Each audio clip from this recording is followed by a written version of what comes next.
I'm Stephen Rinella. To me, hunting isn't only about the pursuit of an animal. It's about who we are and what we're made of. It's about sustenance and survival. It's about connecting to the land.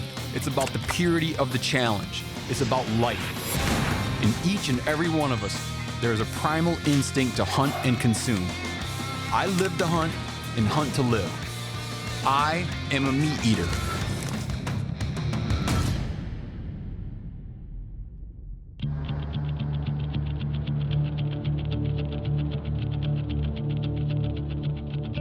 Previously on MeatEater. With my friend, writer, and outfitter Remi Warren, I traveled deep into New Zealand's rugged Southern Alps in search of Himalayan tahr. Based out of a remote ice climber's hut, Remi and I set out with tahr on our mind, but we were met with an unexpected surprise. Chamois, dude. Are you serious? Well, that changes everything. We decided to put our tahr quest on hold just long enough to take advantage of this rare opportunity to go after a chamois. However, we soon discovered that this was easier said than done when our first attempt at crossing the ripping, freezing cold river proved to be a major challenge. It's too strong. Yeah, I didn't like it. No sooner was I back on shore when our trip took yet another unlikely turn. We still got to figure out how to get across the Yeah, river now. Now we're forced to get it, but if we have to swim, we can swim now.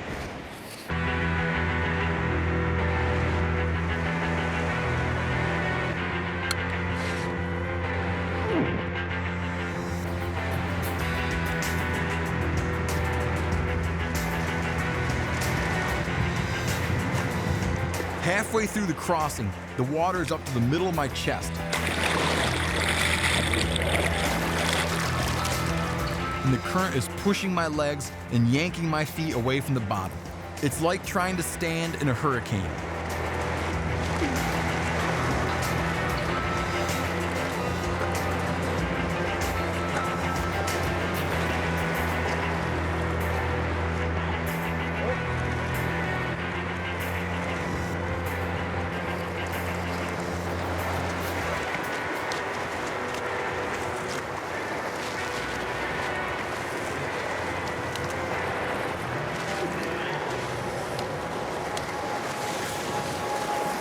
Good? You're gonna have to tie it off there.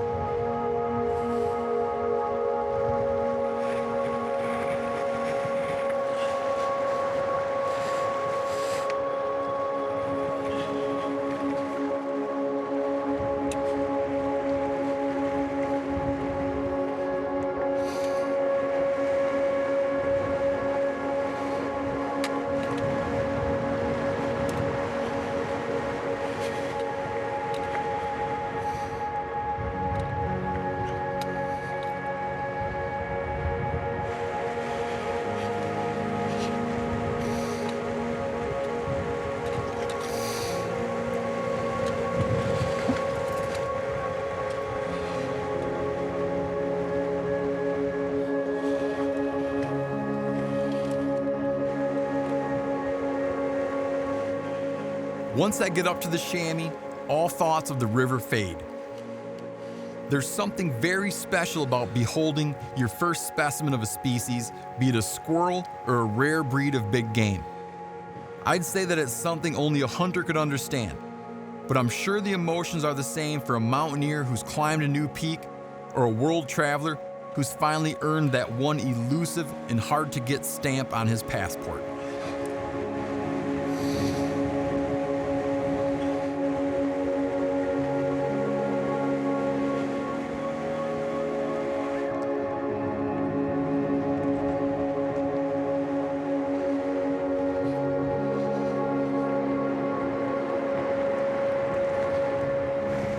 That iceberg's getting close.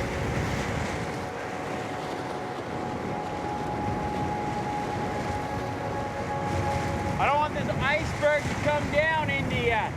Yeah, I'm worried about that. How cold are you? Not cold. You good? I'll throw you a clip. You'll tie it onto the chamois' head. I'll go 45 degrees down and it'll drift across. You keep that in.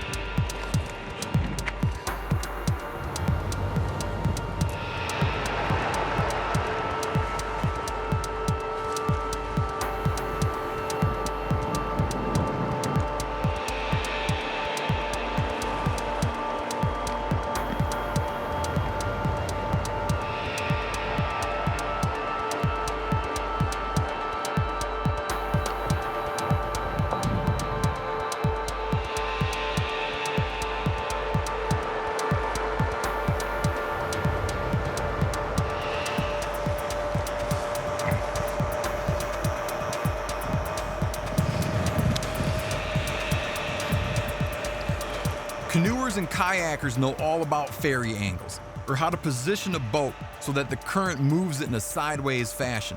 But this is the first I've heard of a ferry angle being applied to a chamois.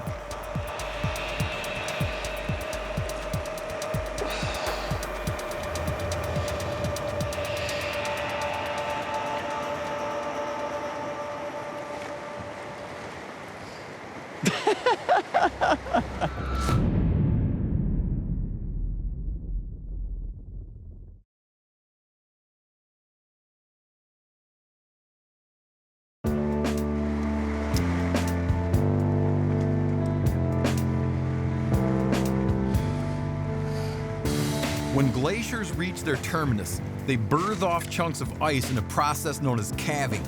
These chunks can weigh tons, and they present a very real risk when they reach the river and start gushing downstream. One could easily hit me and knock me over, or worse, snag the rope and anchor me to the bottom of the river faster than I'd ever be able to cut myself free.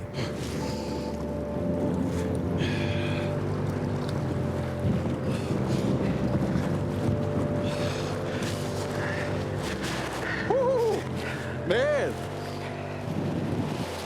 that's like the opposite of what alpine hunting is supposed to be. It's like you work usually to get the shot, and then everything's easy and relaxing. That was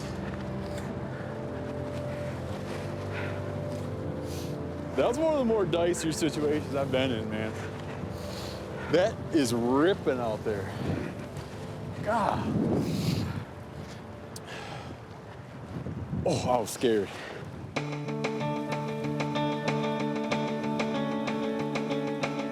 Well, it feels a lot better having him and us on the same side of the river.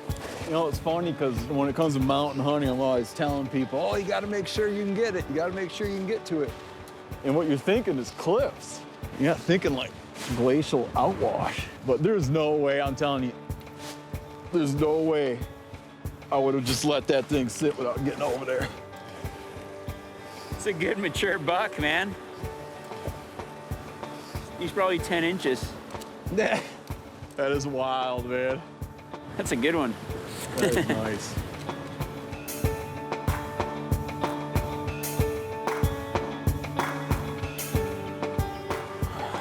What do you say? Got him out. Remi was more than willing to cross that river. He even tried to demand that I let him go. So now, in exchange for me having done it, he's offered to skin while I sit around and enjoy the view.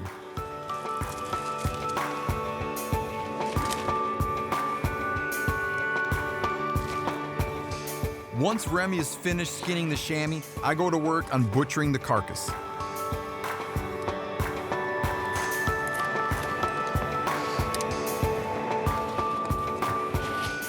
It's been a hell of a day, but as we're getting ready to head back to the hut, I happen to notice a suspicious black dot on one of the mountain faces. Tahr. Is it? Yeah. It's a female tahr. That's a bull. That's a bull? Yeah. What? Yep, that's a bull. Bull tahr is good enough for me, man. The Tahr is on the edge of what looks to be a 1,000-foot vertical cliff, but it does seem to be approachable from the correct angle, though it's going to be a hellish climb just to get within its zone. Luckily for us, the Tahr is on this side of the river, but it's too late to attempt the climb today, so we make a plan for the morning and then head back to the hut for a chamois dinner.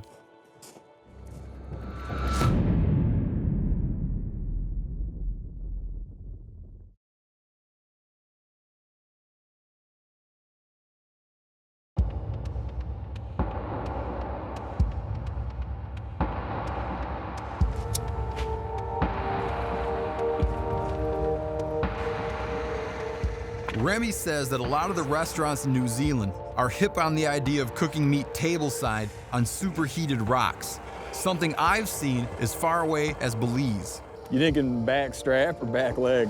I think back strap. Let's do it. Good, yeah. Thin to win too, man. Nice Yeah. thin little pieces. And since I've never eaten chamois before, it makes sense that I'd use the occasion to try something altogether new. Might as well make it extra memorable.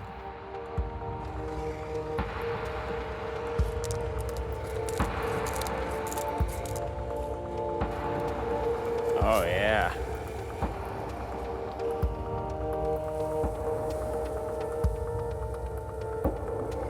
Look at that.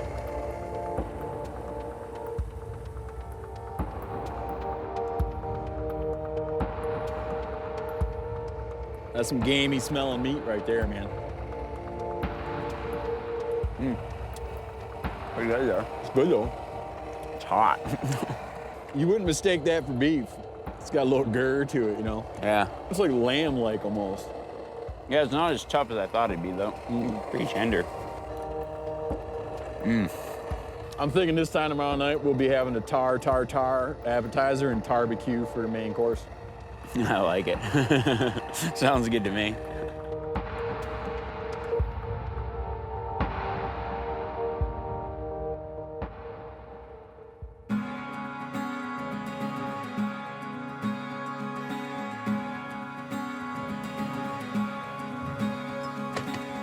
For all the struggles so far on this trip, some things just work out. See him up there? Yeah. It's early morning and we immediately find the bull Tahr in the same area he was in the day before. Look at him up there, man. King of the world. There he goes. He's on the move. He's gonna go over that ridge there now. The Tahr is feeding on a steeply pitched slope that sits directly above a vertical wall of rock measuring about 1,000 feet high. Got a wee climb. Yeah. You bet.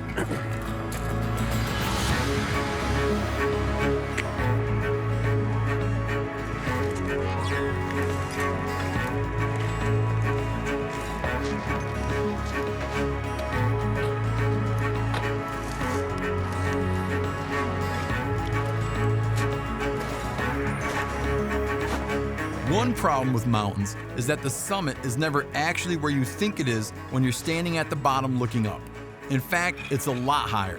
So as you climb, there's always one more stretch of rock, one more false summit to get over before you reach the real top. This would be a lot easier with a helicopter. You can see the appeal. Yeah. Drinking Starbucks. Along the way are loads of hidden surprises. Crevices, icy slopes, unpassable outcroppings. Our approach route will have to steer clear of any slopes that might function like a slide that would head us down toward the cliff if we slipped and fell.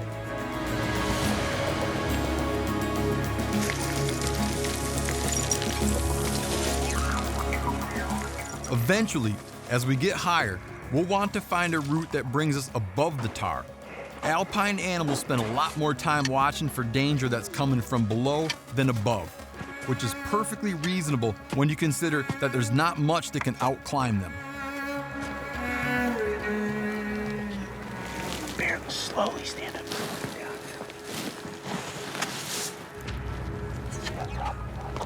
Yeah, I got him. That's him.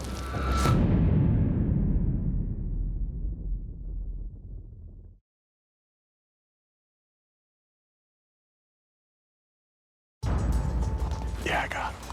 That's him. He's 460 yards from here. This is no way of knowing what's below or what's gonna happen. And we gotta go over there anyway. Let's try to go over there before the shot rather than all after the shot. Because I just don't want to send him off a cliff. We need to close the distance on the Tahr, which is way more complicated than simply moseying on over there. It's gonna be really slick. Yeah, it's just hard with the... Super ice. It means cutting a wide loop that will keep us out of the Tahr's field of view and also out of danger from sliding down the mountain.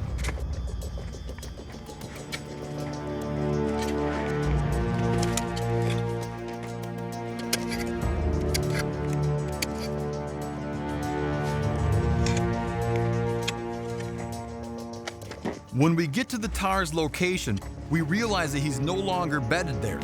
He might have spooked off, but more likely, he's left his bedding area in order to head down to the grassy patch where he was feeding in the morning. In his mind, it's dinner time, so we go that way to try and find him.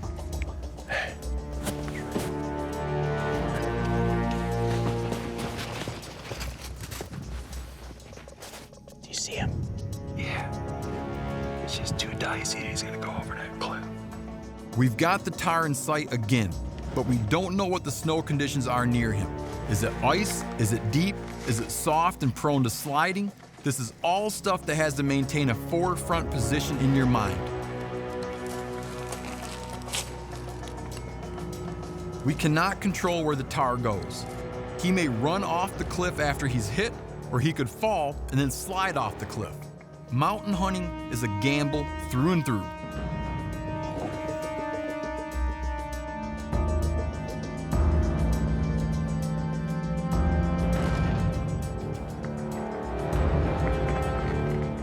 The Tahr's position is about as good as it's gonna get. There's a slight buffer between him and the cliffs below. I go for it.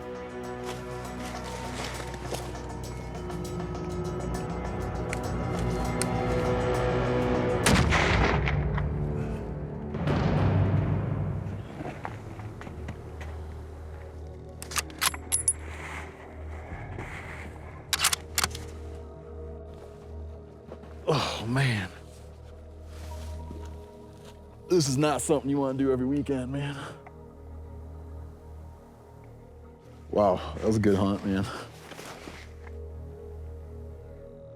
Let's hope the snow is soft and just this goes real slick and easy.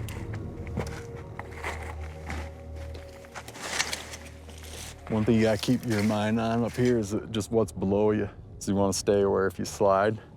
You got a couple recovery areas.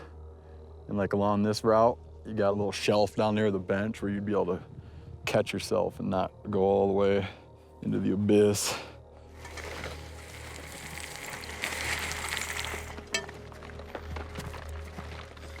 Ooh. Yeah. That right there is why you don't want to slip.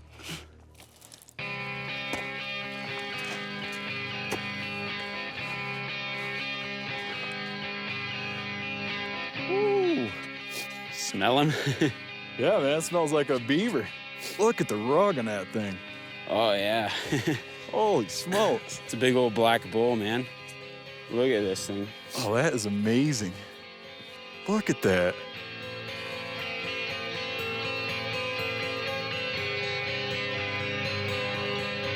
These guys live in some of the toughest country. Oh, yeah. Tahr hunting is about the toughest you'll find anywhere. As we sit here near the summit, the final chapter of this particular adventure, I can't help but ponder the mysterious and unseen events that define our lives. Here's this creature, a member of a species that evolved in the Himalayas of Central Asia, transferred many generations ago by humans who wanted to populate an island that was desolate of game.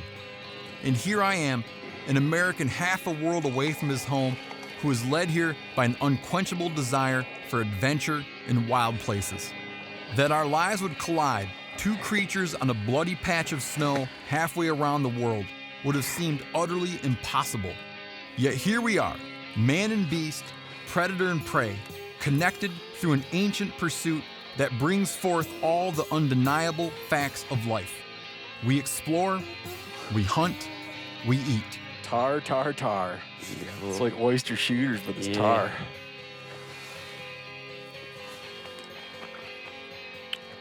Pretty good. I'm still of the opinion Tahr is the best game meat there is. I don't know if it's because you climb up the freaking mountain and then it just tastes so good, but it's tender and it's good. This is my favorite way to hunt too, you know? Come up here and do it on foot. It's just like, there's nothing like it. I just like something that pushes you, Oh, yeah. because you find out what, you know, what you're capable of, man. Well, dude, you showed me a good time. I'm glad you enjoyed it. I have nothing but admiration for your hunting skills and your get up and go. Well, thank you.